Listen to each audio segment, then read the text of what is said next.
Indicators and standards or thresholds are critical terms and concepts that you need to understand for recreational ecology and a number of other things. We are going to introduce it here through the limits of acceptable change mechanism and model, and introduce a little bit about alternatives, which you run into a lot with NEPA, National Environmental Policy Act. For the bigger picture, what we have is some kind of a problem. In this image here, you can see we have heavy traffic sliding off the road up in Big Cottonwood Canyon, and we are looking for indicators of problems. These are the canaries in the mine, and a dead canary indicates you don't have enough oxygen. And then we need to have standards that say, okay, when is too much or when is not enough? What is the threshold that triggers a management action?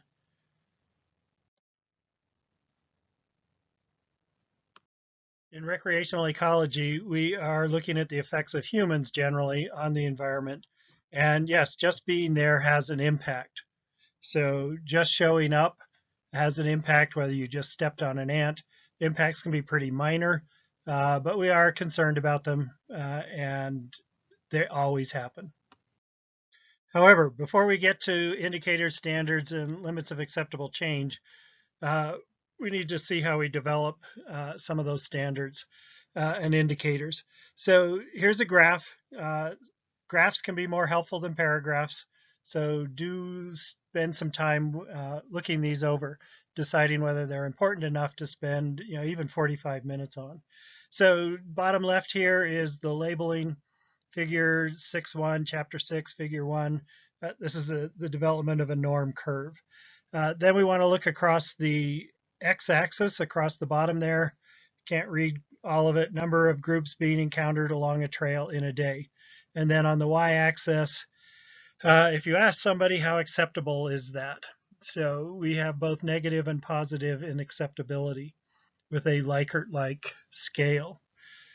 Looking at the axis, the y-axis, at the top, which is the beginning of our curve line, is in this case the optimal or preferred condition. So the bottom on the X, we have 0 encounters for almost everybody. You can see that isn't quite up for the most acceptable. Would rather not run into other people in a wilderness area. The next dot over is saying running into 2 people, that's still pretty all right. Or it's actually 2 groups, not people. And moving over to 4, bumping into 4 other groups across a whole day is still, for most people, acceptable. Even running into 6 groups, you can see is still above 3. But it starts dropping steeply after that, running into 8 groups, running into 10 groups. Most people are saying, wow, now, yeah, we've hit it. That's it, no more. And then you go beyond to 12, 14, 16, 18, 20 other groups, and we're now into the negative range. Although it never probably quite hit bottom, but it could. Usually people then are going to act. They will not find it acceptable, never return, maybe even leave early, uh, change their location somewhat. So that's at that point of acceptability. And that's what we're going to call the standard or the threshold. We'd rather not hit a threshold, but when we cross that point, we need to take some management action. That crystallization term is about how many people agree. So if almost everybody agrees up there at number 4, those what are called whiskers say that they'd have to be very narrow because you can't go above 4. But down here on that blue area, a few people are okay maybe with 14, and some people were probably not okay earlier. So that's just saying how crystallized is the opinion among the people that you have asked. They all said 14 is absolutely wrong. Or if a few said 14 is okay because we're all doing the same thing, we're kind of a lot alike. We also, that range of acceptable conditions written across the middle on the left side. If people are only reporting 0 groups, 2 groups, 4 groups, you aren't going to make any changes You aren't going to start a limiting system, a permit system of some kind. But you might when people start hitting 10 if the purpose of the area is to have some semblance of solitude. This curve has another shape. You can see it starts down in the negative. The graph is pretty similar. Swings up into the positive on the y-axis and then eventually crosses back into the negative. So what are we looking at here? Figure 1. Um, A is the behavior dimension, so that's the x-axis, and this is generalized. B is the evaluation dimension. What are the opinions here against the same Likert-like scale of approval or disapproval? Um, Other things that we're looking at, C is the curve. This is something we've measured, and D is the acceptable range. So similar to what we had on the other graph, but the other graph didn't have that negative area in the front. So just for some examples, I've got 2 of them up here that start in the negative, swing to positive, and go back to negative. So having 0 cairns per quarter mile, especially if you're walking across slick rock and there's no indication where the trail is, 0 is not enough. 1 may not be enough because where do you go from the 1? 2, you may not be able to see from 1 to 2, so you have to go hunting, and same with 3. But maybe at 4 in this location, other locations it might be that you need more. Now, if the location is fairly open and flat, you might be able to see from 1 to the next to the next to the next. And then the optimum these people thought was around 6 cairns for a quarter mile. And that beyond 7, they were just excessive. It just felt artificial, man-made, and no need for them. So this is the Goldilocks curve. First, there's not enough, then they're just right, and then there are too many. Another one would be, say, rests per 6-hour hike. So 0 rests in a 6-hour hike is right down there and highly disapproved. 3 rests, 2 rests are not enough. 4 rests in a 6-hour hike, at least for some people, that's okay. That's every 90 minutes or so. Up there at the top, where 6 is the optimum, that's 1 rest per hour. That's a pretty common amount. 7 rests are still okay. Some people are going to like that. 8, 9, 10, 11, 12 rests, you're just not getting anywhere. So just an idea of how to read these norm curves and that range of acceptability and the limits of, or the thresholds at both ends on this curve. Issue development is not the focus of this class, but we're still going to very quickly take a look here at a couple of characteristics of wilderness. Looking down the left side, these are all physical: air, rock, soil, vegetation, except for the last one, which is wilderness experiences. And then looking at wilderness threats: recreation, livestock, mining, fire, exotic species, water projects, pollutants, and what's happening on adjacent lands are threats to the wilderness area. And then this matrix just gives you some idea of how one affects the other. So recreation is what we're mostly focused on, not a lot of effect on the air. Can have an effect on aquatic systems, people going to the bathroom, washing dishes. Not a lot of damage to the rock and landform. Soils, we have problems with erosion on trails. Vegetation, we trample, stomp on. Vegetation in fairly focused areas at nodes around campgrounds or campsites around lakes. Anyway, so you get the idea here. Issue development. We'll talk about issue development when we do a SWOT, or really throughout. We have many times when we talk about issue development. Here's another graph. We're not going to spend a lot of time on this one. Looking across the bottom now is the happy, not happy, and then the importance it is to somebody. So it's a little bit different way to look at it. A is sitting up there in the upper left-hand corner. It is important, and it's the number of parties I see each day. So it is important. It's up there above 4.5. However, it's only barely negative. So people are just starting to see a few more than they want to see. Over there in the bottom right, which is the possible overkill, meaning you don't need to regulate so much, I think is the number of horses per day. So yeah, it's fairly important, but it's not been a problem. So people aren't seeing a lot of horses. So just give you an idea, you'll see this in the book. Uh, so an idea of trying to prioritize issues. So we can't just look at an area and say, we're going to measure absolutely everything here. Instead, we're going to have to do that, as I mentioned, the canary in the mine. You're going to have just a few things representing the health of the place. So, because that's usually our issue. So indicators, here are some, you can pause the video here if you want to write these down. Indicators need to be specific so that they can, you can tell one from the next. Every person can tell that. They need to be objective, meaning your measurements aren't just a matter of opinion. Reliable and repeatable. Anybody can go out and measure that and come up with an accurate answer. Related to visitor use. So yeah, an ecologist has different issues, but we're talking about recreational ecology here.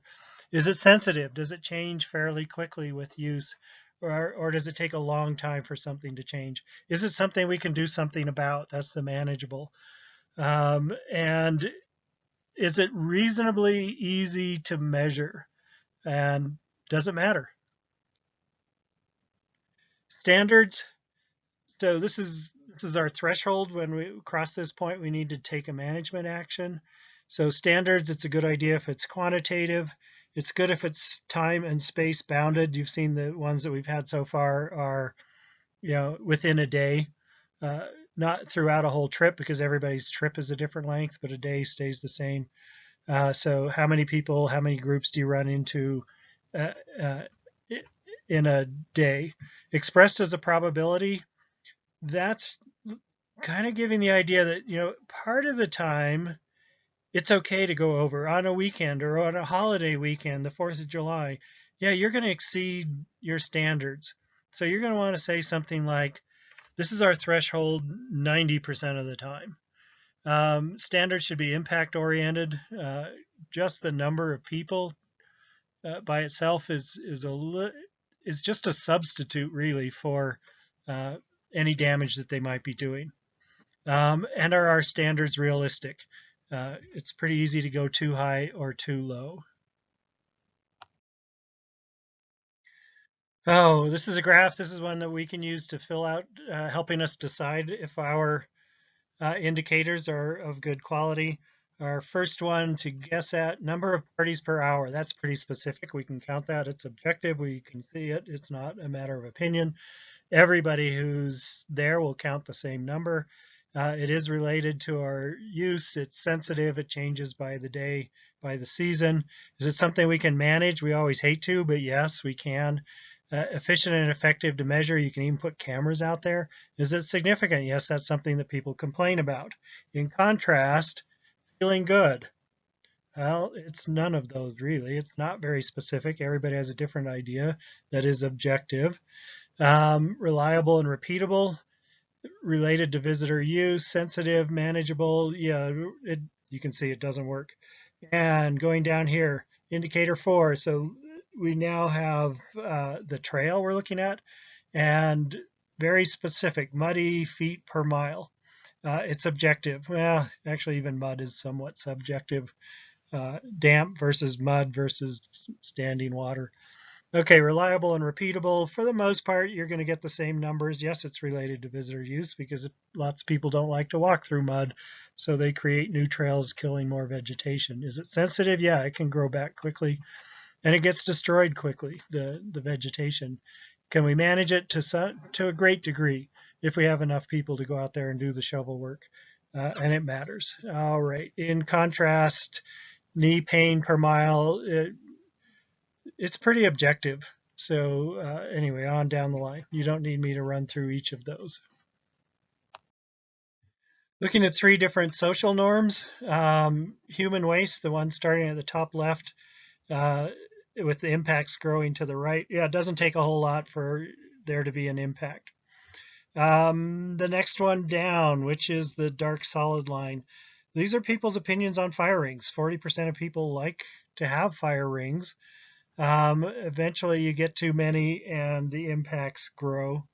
Um, and then the last one, time inside of others, starting down really low, running into very few people like, then at some point it starts to impact their trip, growing on out to the right. So what we're saying here is we do need a diversity in zoning because people have different tolerances, different interests, different tolerances, different standards. So we will be looking at developing zones that have different standards. Limits of acceptable change is a framework for planning. We need to recognize and remember that it takes place in a political environment where we entertain different interests, different views, all of whom are trying to emphasize what's important to them. So planners will need to use sensitivity and judgment to make the planning process successful. Success is also tied to continued public participation. At each step in the planning process, planners should seek public involvement, both as a way of obtaining important information and for buy-in to the product. This version of limits of acceptable change has 9 steps. We're going to emphasize the first few and the first 6. You don't need to write them down right now because we'll go through them one at a time, but just to give you an idea of where we're headed for the rest of this class. For this example, we're going to work on 2 areas of concern, resource and social conditions, which is where a recreation planner's much more likely to focus than on range conditions and timber. Expect to be in on some of those conversations anyway. The example we're going to use is a wilderness area. So areas of concern are maintaining naturalness and then the social condition of opportunities for solitude. Desired future conditions is a term that you're going to run into a lot, so get used to that one. It should just become part of your vocabulary. Then also NEPA in particular requires an interdisciplinary team. It's required by law. Recreation planners are part of it. Forest ecologists, timber engineering, range conservation. Also other government agencies may be called in. If there's a road through it, it may have the Department of Transportation. If it's a state road, if it's a forest road, you may not. Also, state level government needs to be notified usually. If it affects any Indian reservations, that's part of the interdisciplinary team too. So by the title, you can see that the LAC process is concerned about what conditions are acceptable and then eventually prescribing some action to maintain or achieve or go back to those conditions. And as we said already, that we're looking here for resource and social conditions and the relationship between existing conditions and those that are judged acceptable. And that can go both directions. Sometimes you're trying to restore a place, and sometimes you're just trying to recognize that use is going up, and we need to have some stopping point where we can stop the use if it's causing harm, both to the resource and to other people's experiences. Step 1, as you can see, is to identify area issues and concerns. The fields that we're looking at are ecological, scientific, recreational, historic, conservation values. Critical habitat for TES. TES is another term you need to know. Threatened and endangered species, or some people say threatened, endangered, and sensitive species. Sources for finding those issues, going to the public, see what they're seeing as issues. Usually the management for the area has quite a list of things they would like to see get done. And then overlapping issues, things from the outside. So what's going on next door? You'll see a couple of things in this example.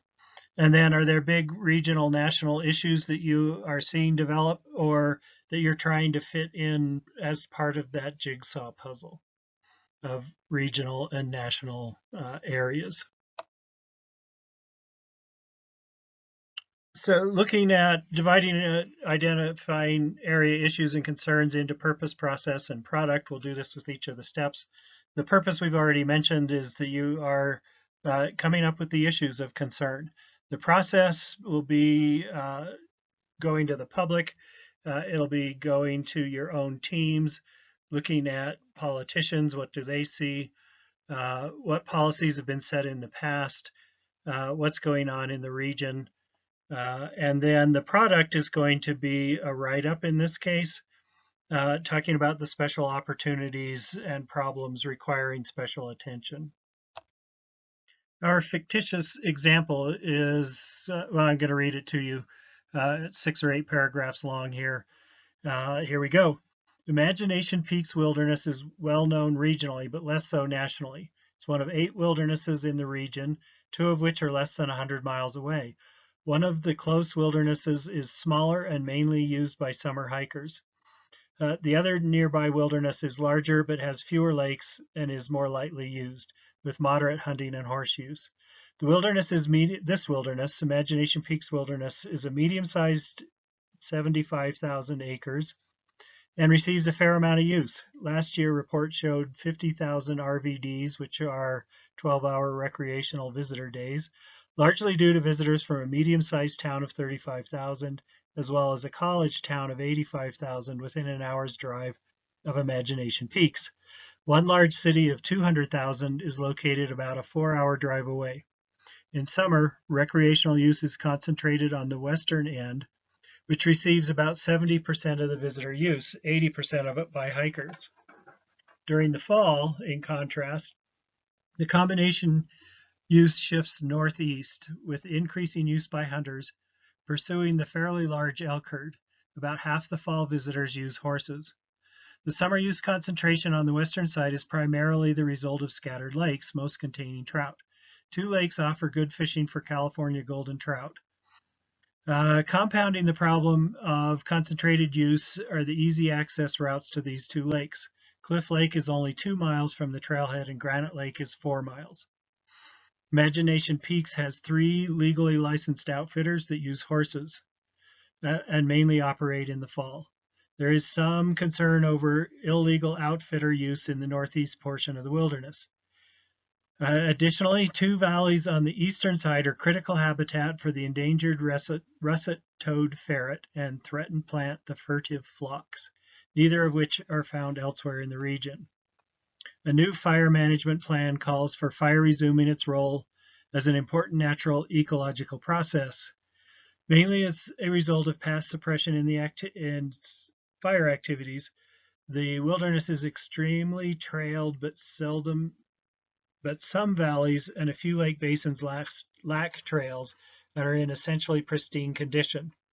Keeping these lakes in their pristine settings is a concern of managers and some of the public. Logging outside the wilderness is scheduled near the eastern boundary. The wilderness managers are concerned about the potential for easier access.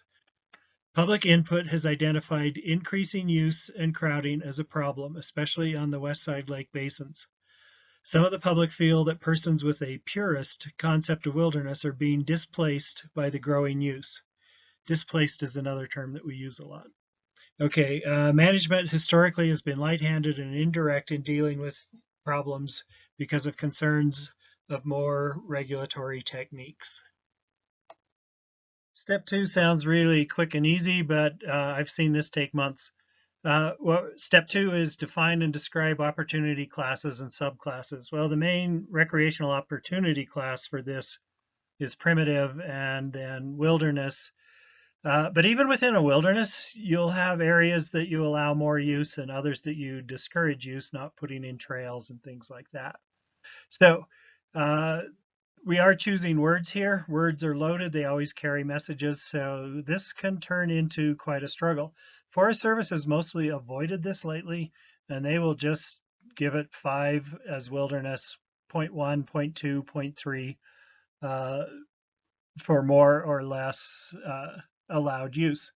So purpose here is to have variety within a wilderness area. The process is we're going to look at that information, mostly what we have is what I just read to you, and decide what's important in which parts. Remember, you've got the high use western lakes, you have elk herd up to the north, and a few endangered species to the south and mainly east. So the product is going to be a list of names and a bit of a description for each one of those, each one of the names for the categories. So here are the categories that were decided on for here instead of numbers. Semi-primitive, primitive, and pristine. And you can see each of those words are a little bit loaded. Semi-primitive might sound like really watered down. Primitive is already the major class category, and pristine will offend some people saying, oh, that means nobody can go there. So yes, even those three words can cause a lot of trouble. Step 3, you can see, is select indicators, which we talked about earlier, of resource and social conditions. So before we go into the 3 Ps here, be thinking about what you think a wilderness area should look like, and when does it stop being the wilderness that you envision for your future condition?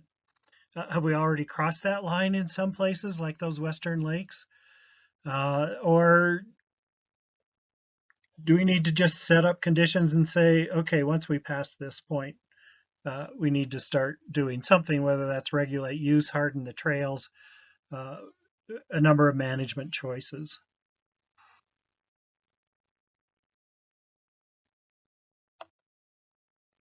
I think I mentioned this earlier, that indicators are like the canary in the mine.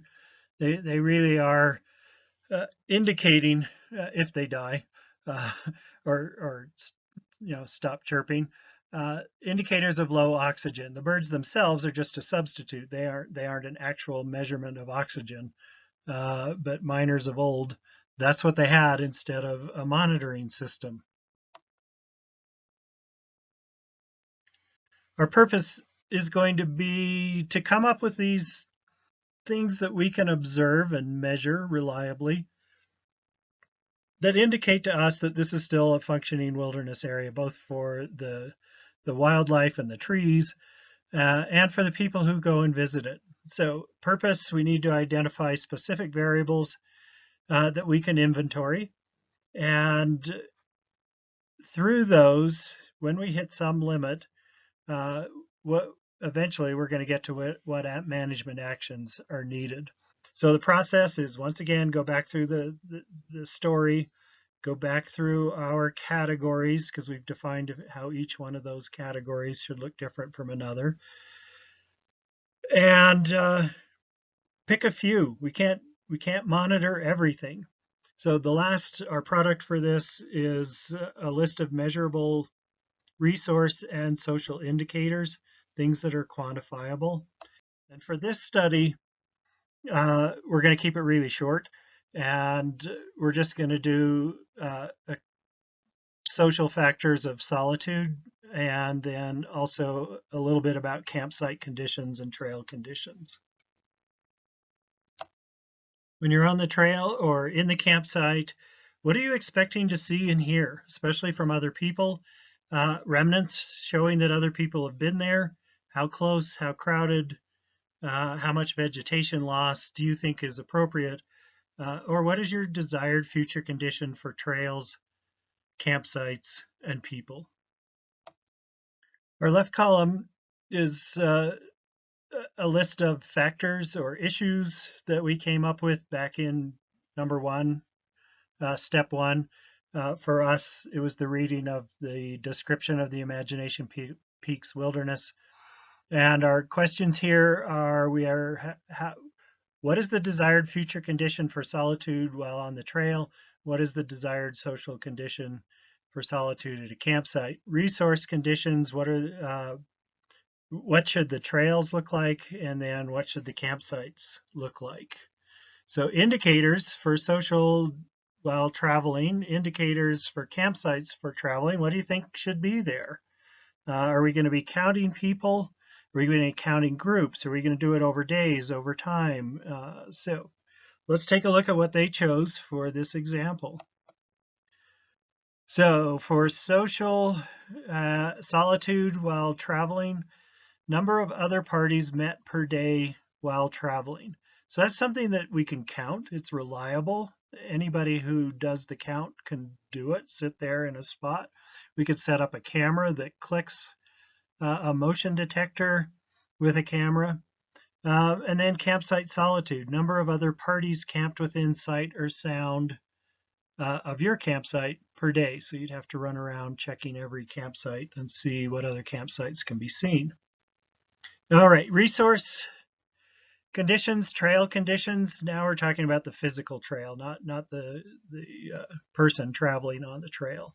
So what do we care about trails? Do we care about signs along the trails? Do we care about rocks and dirt and cow shit on the trail? Horses travel our trails. So let's take a look at what this example chose. So percent of trail system miles with multiple trails. So multiple trails can be there for a number of reasons. Water is the main one. The water pools up muddy trails, so people go around it, or trees falling down, and then people have to reroute around the trails. And then they're giving us two. The second one is percent of trail system miles with severe erosion, entrenchment over 4 feet in cross section. So we looked at measuring, or will be looking at entrenchment a little bit differently. We're more concerned with depth. Let's see, percent of trail system miles with severe erosion and or very muddy, boggy areas 10 feet or longer. Then campsite conditions. What are you expecting when you get to a camp? Or lots of garbage, already cleared out flat spots, places that are trenched around your tent. So we will take a look at what the authors of this study wrote. Looking at campsites, they've chosen indicators, number of campsites per 500-acre area. The second one here, number 6, square feet of devegetated area within each 5-acre circle. And condition class rating, so this is going to be an index, a composite rating based on the severity of number of impacts on the campsite, with a class 1 very minimally impacted and class 5 severely impacted. And we will break that out today and take a look at what their index consists of. We're to step 4 already. We need to go out and inventory what's going on out there. So our concerns are opportunities for solitude, both in the campsites and on the trails. And then we're also concerned about the condition, the physical condition of the trails and the campsites. So the purpose here of our inventory is to know what's there right now, that we can then start thinking about standards.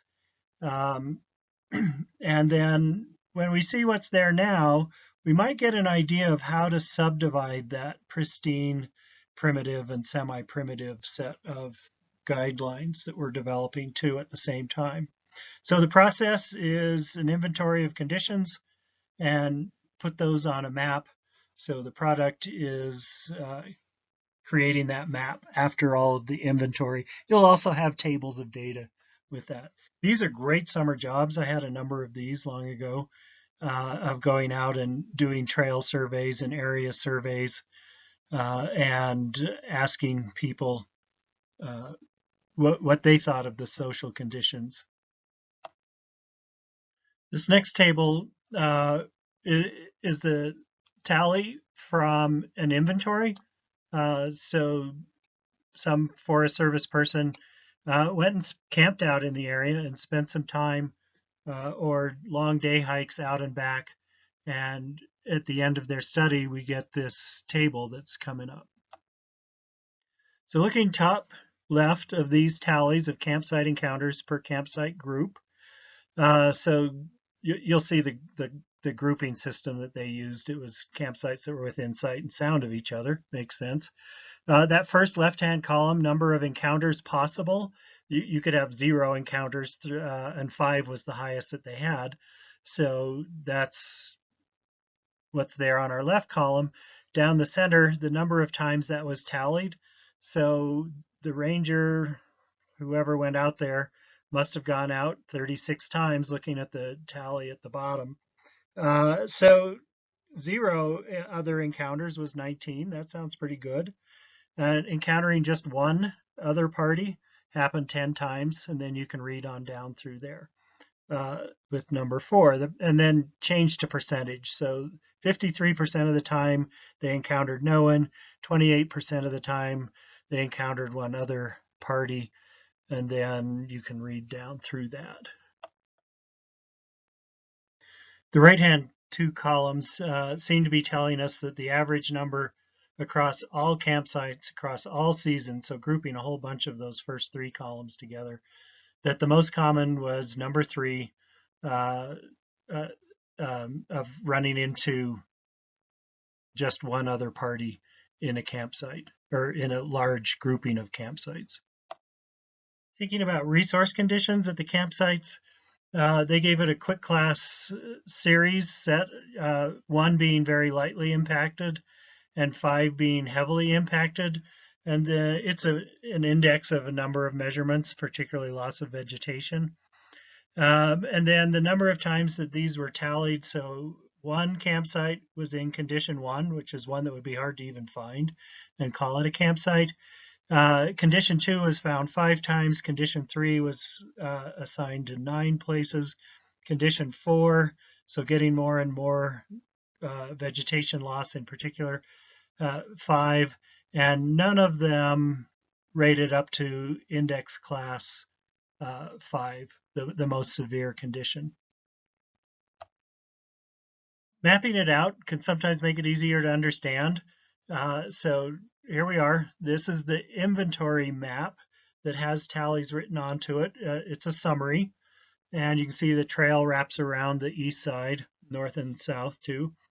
And then the numbers, well, the little triangle is the campsite, and the number right after the triangle is, or the first number, is the square feet of devegetated area. So the very top one is 100 square feet, so a 10 by 10 foot roughly area. And then in parentheses is the condition class rating. So that got a condition class of 2, which is pretty lightly used.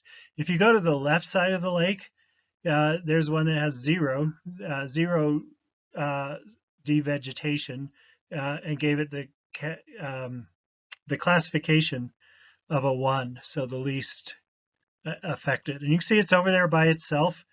I don't know why. I'm going to guess that Cliff Lake has a cliff over there. Here's a slightly different look at the lake, and what we're looking at here are inside those X bar circles, polygons. Those are the campsites that you can see each other. The easiest one to understand is the one on the left side of the lake, the west side, and you can't see any others. So of course it's always 0 when the ranger came and visited. Up above, there are only 2 that are inside of each other. And so 0, 1, 0, 0, 1, 0 from the different visits. It starts getting more complicated, especially the center lower below the word lake. That X bar enclosure shows that you can see a bunch of the campsites and hear them across the lake. So yeah, when the ranger was sitting at each one of those, they were also observing across the lake. And there's another cluster in the top right. This gives you a nice visual of what the inventorying was like going there as a backcountry ranger and trying to figure out what the current conditions are. What's your inventory of how things are today? Step 5 now. So specify standards for resource and social indicators. So we had our issues, solitude and trail and campsite conditions. Then we had indicators. We can't measure everything. So solitude, which we operationalized into number of other groups that you're either passing on the trail or you can see and hear them from your campsite. But then we need to say what's acceptable. So we have an inventory that tells us what the current conditions are, and we're going to be wondering, do we need to do anything? Do we need to keep them at this stage? Or can we let it go for a while and just say once it crosses this point, we need to do something? So again, pretty much restating the three P's. The purpose is to eventually get these thresholds after which we need to make changes. If we've already crossed thresholds, then we already have an idea of where we need to make changes. So process, once again, reviewing what we've developed so far and compare it with step 4, which is our inventory, make some decisions on appropriateness. And eventually we are going to have a table that will match indicators from earlier to standards. And we want to remember that we've been already subdivided into 3 subcategories of pristine, primitive, and semi-primitive. So we're going to be setting up different standards for each of those 3 areas within each of the indicators. Looking down there on the left, we have our 3 categories: semi-primitive, primitive, pristine. The center column is our factor, our issue, campsite solitude, so we're going to have 2 of those, actually 3. So indicators, number of encounters per day, number of camp encounters per day. Of course, these are all the same because we have 3 different conditions: primitive, semi-primitive, and pristine. So what standards and how should they look different across these 3 areas? So semi-primitive is going to be the most tolerant of campsite encounters, and pristine will be the least acceptable. So these are going to be numbers, and let's take a look. So this group has decided that in a semi-primitive area, that 2 encounters or fewer per night at least 90% of the time. So that's making some exceptions for the big holidays and weekends. And in the primitive area, 1 encounter per night or fewer, at least 90% of the time. And then the pristine, no encounters, at least 90% of the time in the pristine areas. And we have to do something if we exceed those standards or thresholds.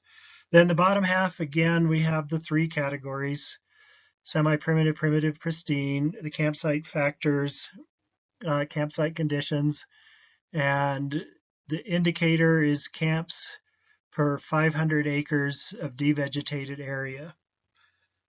So let's take a look at how they divided out those 3 areas on that condition or that indicator. So in the semi-primitive, the least restrictive, not more than 15 sites in any 500 acres have more than class 2 condition. So no class 5 sites, no more than 3 class 4 sites in any 500 acres. And in primitive, no more than 8 sites compared to 15.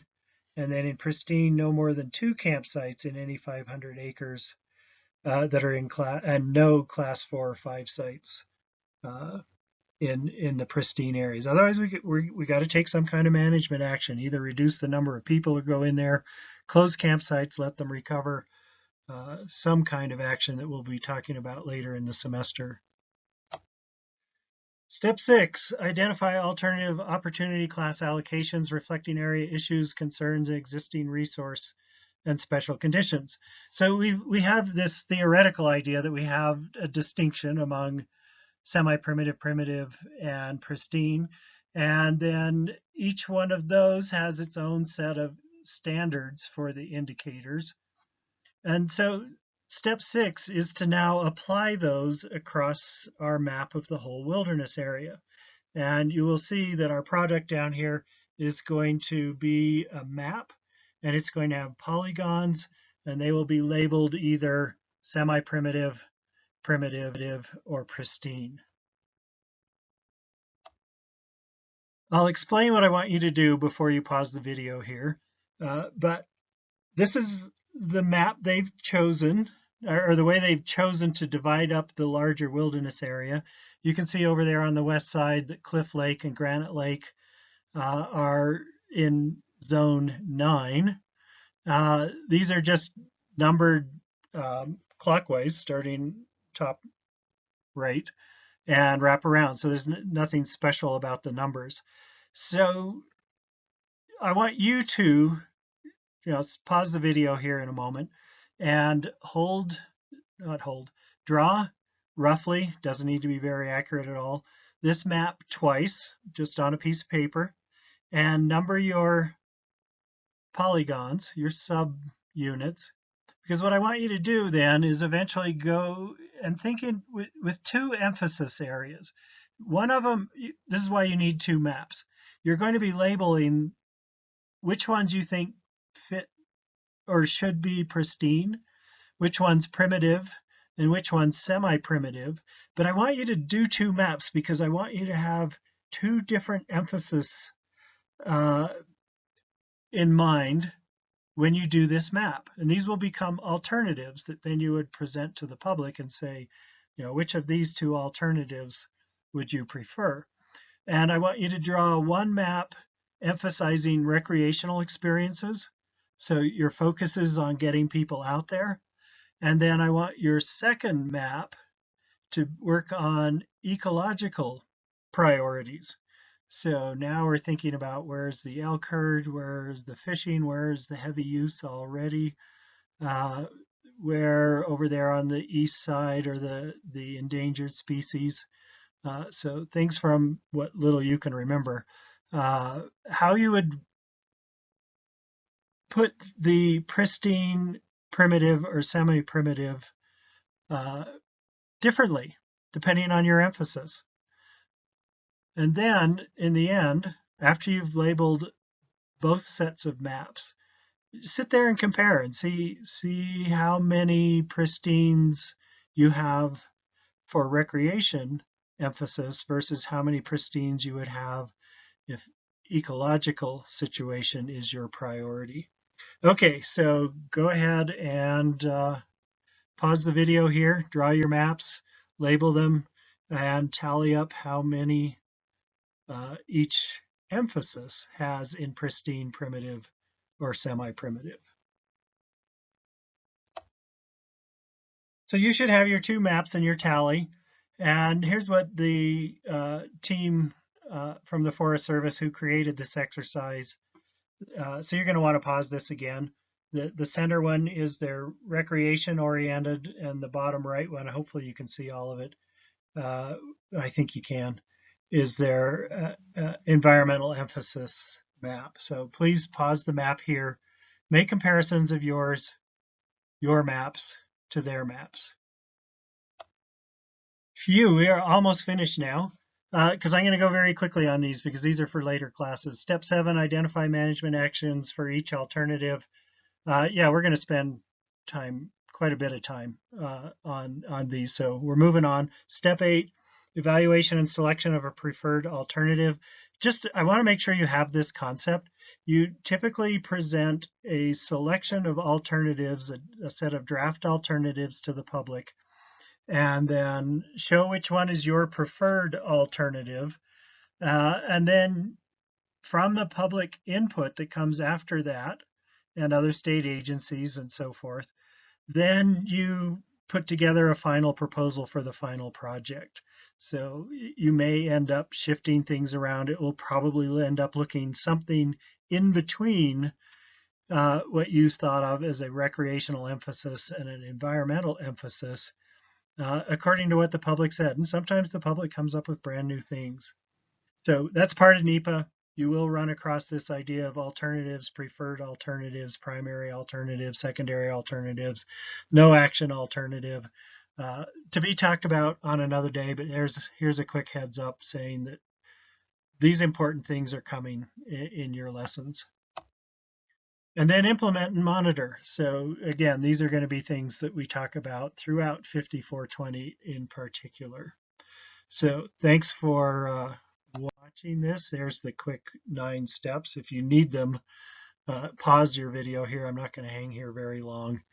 And congratulations, you got through a very complicated limits of acceptable change. The purpose here is for you to have walked through the process, have the big products in mind, understand desired future conditions, understand the difference between indicators and their standards or thresholds.